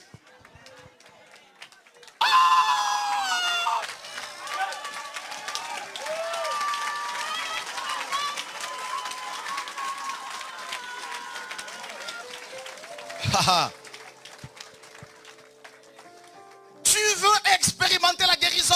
Arrête de te référer au guérisseur. Prends le médicament spirituel. Prends le nom. Lève-toi de la prière du Seigneur Jésus de Nazareth. Tu m'as sauvé, ton sang a coulé la croix pour moi. Tu as dit tout est accompli. J'ai ta parole. J'ai la parole. Seigneur, au nom de Jésus-Christ de Nazareth. Je dis dans ma famille, personne ne mourra par la sorcellerie. Même si les gens sont malades, ils ne mourront pas par la sorcellerie. Les sorciers, c'est eux qui vont être enterrés. Je me suis levé dans ma famille, j'ai déclaré cette parole-là. Et Dieu l'a enregistrée. Nous sommes un peuple de la parole. Nous sommes un peuple qui proclame la parole. Nous sommes un peuple de guerriers et de guerrières, frères et sœurs. Jesus Christ. Acclamez Jésus, frères et sœurs. C'est pas moi, c'est Jésus. Oh mon Dieu. Il mérite la gloire. Jesus. Il mérite la gloire, Jésus de Nazareth.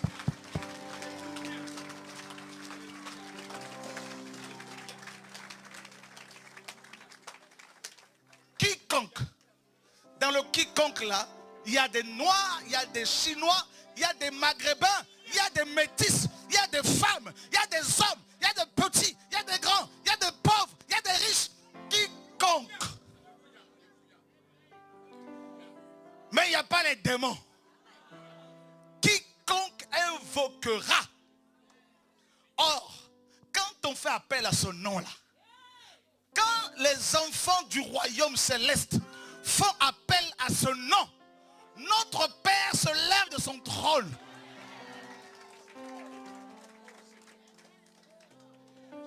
Jesus Christ. On peut t'attaquer. Tu sais pourquoi Dieu permet que tu sois attaqué comme ça? Tu te réveilles la nuit comme ça, comme si tu es étouffé, tu ne mourras pas. Tu ne sais pas encore pourquoi tu es attaqué comme ça. Parce que Dieu veut que tu expérimentes la puissance de son nom. Donc, oh, un soldat qui n'a pas été en guerre n'est pas un soldat. Il faut que les bazookas spirituels que tu as soient exercés, soient utilisés. Le nom de Jésus. Voilà pourquoi nous voulons que Jésus revienne dans nos églises, dans nos maisons, qu'il soit au centre de toutes choses. Jesus Christ. Vous savez pourquoi il y a cette onction-là? C'est parce que ce nom-là, je ne le cite pas seulement de manière religieuse. Je ne le cite pas de manière religieuse parce qu'il y a la vie. Frères et sœurs, sur sa cuisse, est écrit un nom que lui seul peut le lire. Jean a eu la grâce de le lire. Il est écrit roi des rois et seigneur des...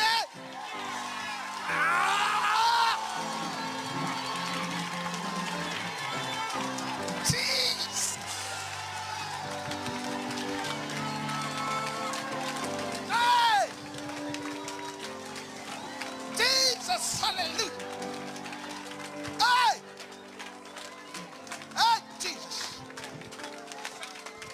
Jésus, pape. Jésus, pape. Que le son nom. Alléluia.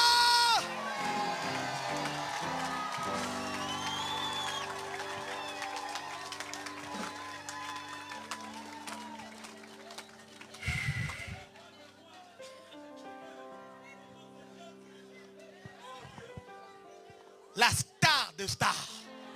Sa démarche est glorieuse. Sur sa cuisse. Pourquoi pas le dos? Pourquoi pas la tête? La cuisse, c'est la partie la plus intime. La partie intime, c'est réservé à l'épouse. Roi des rois. Son nom est la parole de Dieu. Pourquoi la parole de Dieu? Parce que la parole est créatrice. Au commencement était la parole. La parole était avec Dieu. Et la parole était Dieu. Ah!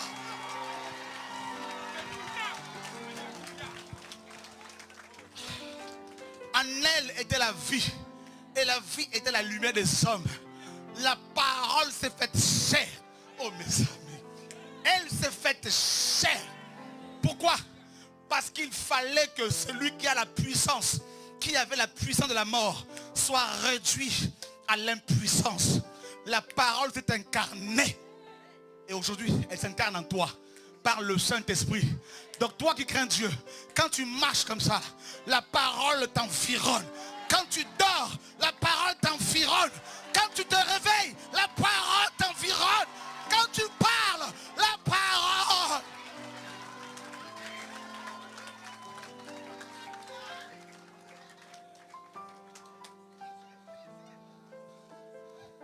Tu n'es pas comme tout le monde. En toi, il y a la parole incarnée. La parole a pris vie dans ton esprit, dans ton corps, dans ton âme. Tu es couvert par la parole. Tu es... Alléluia, Jesus. C'est pour cela qu'il faut que tu arrêtes de te focaliser sur les pasteurs seulement. Toi aussi, chrétien, tu as reçu. Toi aussi, tu es sacrificateur. Tu peux te lever dans ta famille comme Joseph et parler. Seigneur, tu m'as établi dans cette famille. Je proclame ta parole. Seigneur, dans cette famille, je confesse au nom de Jésus de Nazareth, mon père et ma mère te serviront. Mes enfants te serviront. Jesus Christ. On vous a trop écrasé là. Jesus. Vous savez pourquoi à chaque fois qu'un patriarche devait mourir, ses enfants allaient le voir pour qu'il le bénisse? La parole. La parole. La parole. La parole. Oh, alléluia. Le nom de Yeshua. C'est un nom terrible. Le sida, quand il entend ce nom-là. Le cancer. Oh, la sirène des eaux. Oh my God. La parole de Dieu. Tu dois la manger chaque jour. Tu dois la méditer chaque jour. Oh, que ce livre de la loi ne s'éloigne point de ta bouche. Pourquoi la bouche? Pourquoi pas la tête? Pourquoi la bouche? Parce que la bouche, c'est la parole. La parole. Parle de la parole de Dieu. Mange la parole de Dieu. Proclame cette parole. Frère, oh alléluia. Je ne parle pas de la proclamation sur le monde. Hein. La proclamation, c'est Dieu est mon Père. Je suis enfant du roi. Je suis délivré. À la croix, Christ a dit tout est accompli. Quand Satan, quand il voit que tu n'es pas ignorant, là c'est bon. Quand il s'aperçoit, si Satan s'aperçoit que tu connais la parole et tu l'appliques, c'est fini. S'il y a une puissance devant laquelle Satan ne peut rien, c'est celle de la parole de Dieu.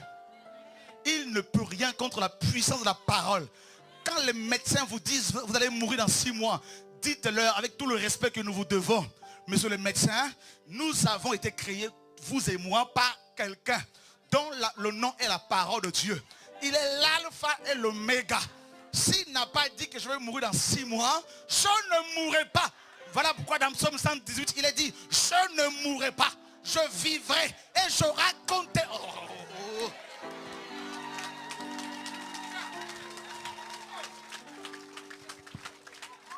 Tu n'as pas encore raconté les œuvres de Dieu, tu vas mourir pour aller où? Non, nous sommes sur un terrain de combat ici, là. Nous sommes sur un champ de bataille. Frères et sœurs, la France sera visitée. Les Français qui sont destinés au ciel entendront le son de la trompette, frère. Je vois une foule de Français de souche, frère, marcher dans la rue avec la bannière de Christ, frères et sœurs. Je vois l'Europe embrassée par le feu du réveil. Oh my God.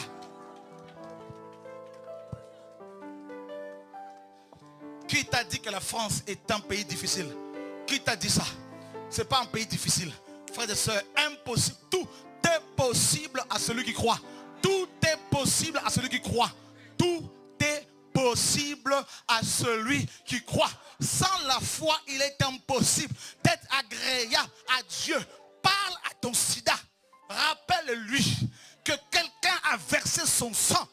Parle à tes globules blancs. Parle à tes globules rouges. Parle à tes reins. Oh, frère, alléluia. Parle aux problèmes qui embêtent ta famille. Mais il faut que tu sois sûr et certain que Dieu marche avec toi. Regardez. Abraham chasse Agar. Vrai ou faux? Agar l'esclave. Mais Agar avait quelqu'un avec elle. Avait un bébé. Ce bébé avait la semence de la parole. Ce bébé avait la semence, était la semence d'Abraham. Or, Abraham avait reçu la parole de Dieu. Arrivé dans le désert, frère, il n'y avait plus d'eau. Agar mourait et son bébé. Le bébé crie, pleure. Hein? Il est dit que Dieu va visiter Agar par l'ange de l'Éternel et il lui dira, j'ai entendu la voix de l'enfant. Mais nulle part où on a vu que l'enfant a crié matin, midi, soir. Non! La femme pleurait, mais c'est l'enfant qui a été exaucé. Et pas elle. Pourquoi? Parce que l'enfant, le bébé, il y a bébé et bébé. Il y a des enfants qui ont la promesse de Dieu. Dieu les a créés, Dieu les a appelés avant que le monde ne soit créé. Comme il a dit à Jérémie, avant ta naissance, je te connaissais. Ah, oh, alléluia, frère. Dieu ne me connaît pas aujourd'hui. Il m'a pas connu. C'est depuis l'éternité passée que Dieu m'a connu. Si toi tu ne me connais pas, ce n'est pas mon problème. Je m'en fiche. Mais je sais que Satan me connaît. Satan connaît les enfants du royaume céleste. Parce que nous avons la marque de la parole sur notre front, frères et sœurs. Jesus Christ. C'est pour cela que tu es agressé comme ça. C'est pour cela que tu pleures souvent comme ça. C'est pour cela que tu es autant combattu. Mais tu ne vas pas mourir comme ça. Jesus Christ. Notre Père, on l'appelle le Dieu des armées. Il a plusieurs armées. Et nous faisons aussi partie de ces armées. Et nous sommes ces enfants les plus aimés, privilégiés. Vous savez pourquoi? Parce que ce ne sont pas les anges qu'il est venu sauver.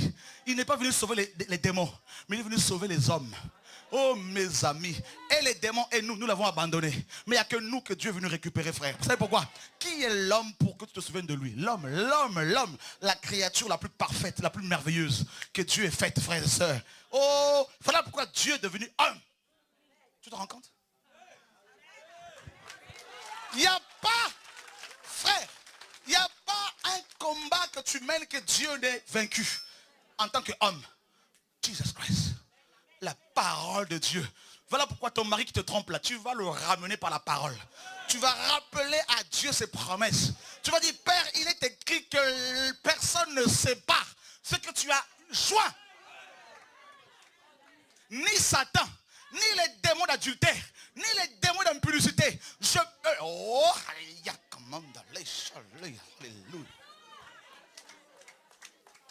Jesus Christ. Tu dois arrêter de te minimiser, de pleurer matin, midi, soir. Tu dois comprendre c'est quoi ta position et qui est ton Père céleste. La parole. La parole de Dieu. Tu es là, Satan te fait croire dans tes pensées que tu ne vaux rien, que tu es nul, que tu échoueras, que tu n'iras nulle part, frère. Mais attends, il faut lui rappeler, oui, moi en tant qu'homme, je n'irai nulle part. Mais quelqu'un m'a dit, quelqu'un a écrit, tout est... Regardez, il vient me dire quelque chose. Quand Pilate a écrit sur cet écritoire, celui-ci est le roi des Juifs, en hébreu, en grec et en araméen. Les pharisiens vont voir Pilate pour lui dire, il faut que tu enlèves tout ça. Pilate, un homme, pécheur, il a dit, ce qui est écrit est écrit.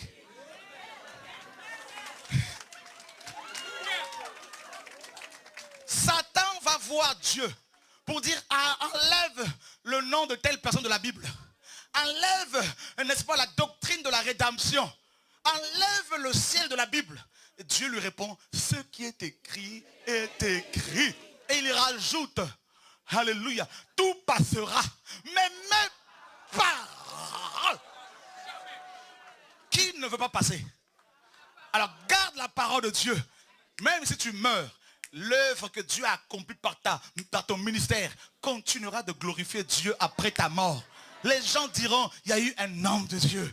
Il y a eu une femme de Dieu. Il a servi Dieu cet homme. Elle a servi Dieu cette femme. Frère, nous devons honorer le Père Céleste. Par notre vie sanctifiée, nous devons honorer Dieu des armées. Jesus Christ. Enoch marcha avec Dieu. Noé marcha avec Dieu. Il n'y a pas que Enoch et Noé. Toi aussi, tu vas marcher. Frère, je marche avec Dieu. Il va à gauche, je vais à gauche. Il va à droite. Il s'arrête, je m'arrête. Même si tu veux que j'avance, non, il m'a dit de m'arrêter, je m'arrête.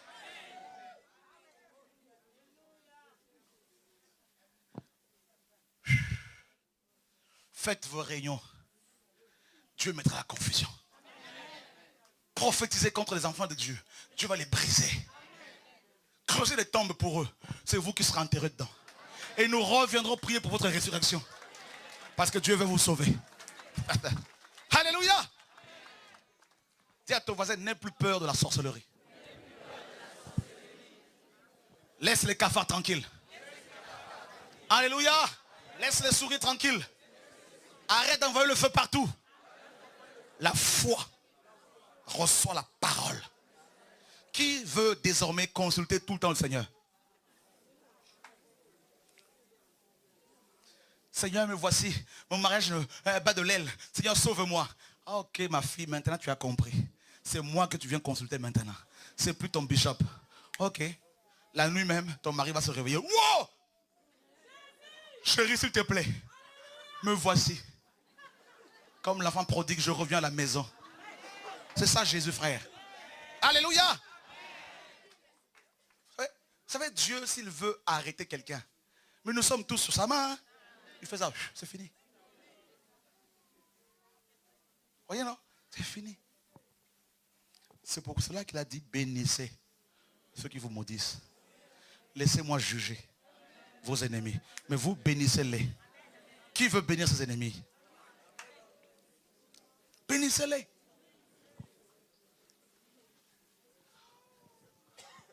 Frère, quand j'ai commencé le ministère, on m'a donné 6 mois. Il y a 15 ans de cela. Celui qui m'a donné 6 mois, lui-même là, fini. 6 mois après, il est parti. Ouais, Dieu. Alors, si les gens n'arrivent pas à vous détruire parce que vous avez la parole de Dieu, ils diront, ah, ils sont sorciers. Non, en fait, il a touché à la franc-maçonnerie. Oui, vous voyez, c'est pour cela qu'il y a cette onction-là. Bon, 6 mois avec la franc-maçonnerie, j'arrive à faire ces miracles. Mais votre Dieu qui est au-dessus, soi-disant, ben, qu'il fasse plus. Ce n'est pas la franc-maçonnerie, c'est mon Dieu. Et c'est Jésus-Christ de Nazareth. Alléluia. Ah oui, on peut l'acclamer. Pas moi, hein, mais Jésus, bien sûr. Alléluia. Oui.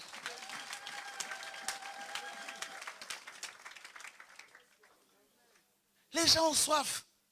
On est fatigué. Accordez-moi encore quelques minutes. Après, on passe à autre chose. Les gens sont fatigués d'entendre toujours donner la dîme. Vous serez bénis. Venez à l'église. Vous serez bénis. Arrêtez cela. Ça, ce n'est pas le message. Les gens sont fatigués. Ils ont besoin d'entendre Dieu. Qui est sacrificateur ici? Tous. Qui a l'Esprit de Dieu en lui? Qui a Dieu en lui? Mais pourquoi vous allez encore chercher Dieu ici et là? Ah, Dieu est là-bas. Bon, il peut se manifester de temps en temps quelque part, on peut aller voir, il n'y a pas de problème. Mais il est en vous. Son adresse, c'est vous. D'accord? Où est Dieu? Au ciel, oui, mais aussi en nous.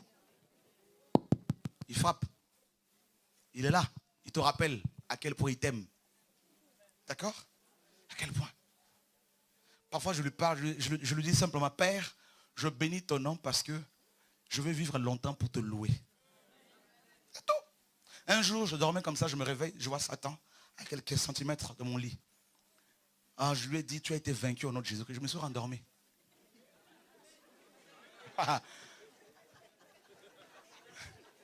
Pourquoi m'exciter? Oh, le feu. Oh, je sais, tu as été vaincu. Mais il sait qu'il a été vaincu. Et il faut simplement lui rappeler cela. Mon Dieu t'a vaincu. Et le lendemain matin, je me réveille. Ah, papa, merci.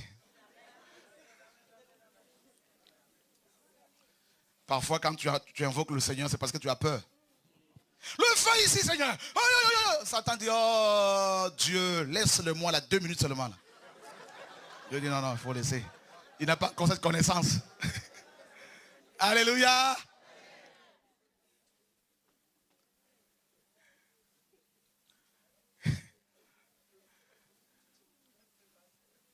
Invoquer son nom. Regardez, les gens viennent nous voir parfois pour la prière de guérison.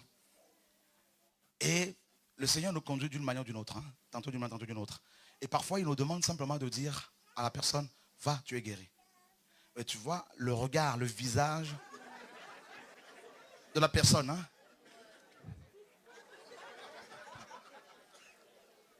Ça me rappelle à chaque fois Naaman dans la Bible. Je pensais qu'il allait s'exciter, lever ses mains et puis, non, va te laver 7 fois au Jourdain. Va dans le Jourdain. C'est la parole. Croyez en Dieu. Va, c'est fini. Ok, c'est parfait. Que Dieu soit béni. Ce n'est pas à force d'imposer les mains que vous serez guéris. Ce n'est pas ça. Dieu est esprit. Mes paroles, disait le Seigneur, sont esprit et vie. C'est tout. Que vous soyez ici, chez vous ou de l'autre côté. Si Dieu veut vous guérir, pensez-vous que ce mur peut l'empêcher de vous guérir? Il y a une seule chose qui constitue un mur entre Dieu et nous, selon Isaïe 59, le péché. C'est tout. Les chrétiens qui ont la parole ne craignent pas, ne tremblent pas face à la crise économique. Pas du tout. On leur dit, non, mais vous avez une maladie incurable. Que Dieu soit béni. Yeah, ça va pas. Vous voulez un psychiatre? Non, pas du tout. Un psychologue? Non, pas du tout. Mais il y a un problème là. C'est ça être chrétien. On a la paix. Alors tes antidépresseurs là, anti-Christ, anti-dépresseur, tout ça là.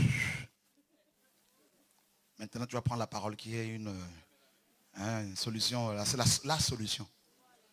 Qui veut donner son cœur à Jésus? Si tu ne l'as jamais fait, si tu veux le recevoir, lève ta main. Venez vous qui voulez donner vos cœurs au Seigneur. Venez ici.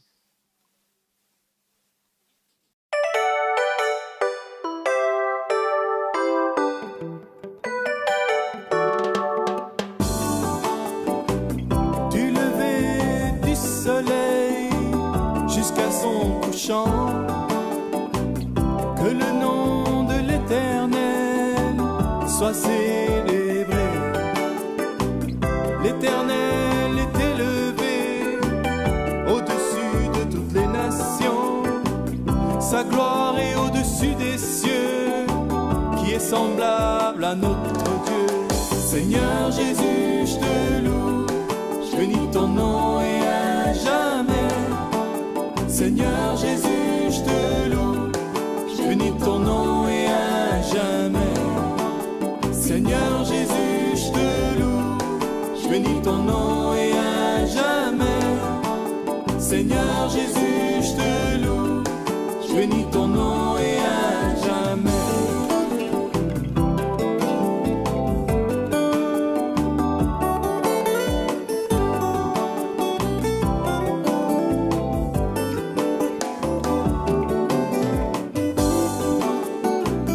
Il abaisse les regards sur les cieux et sur la terre.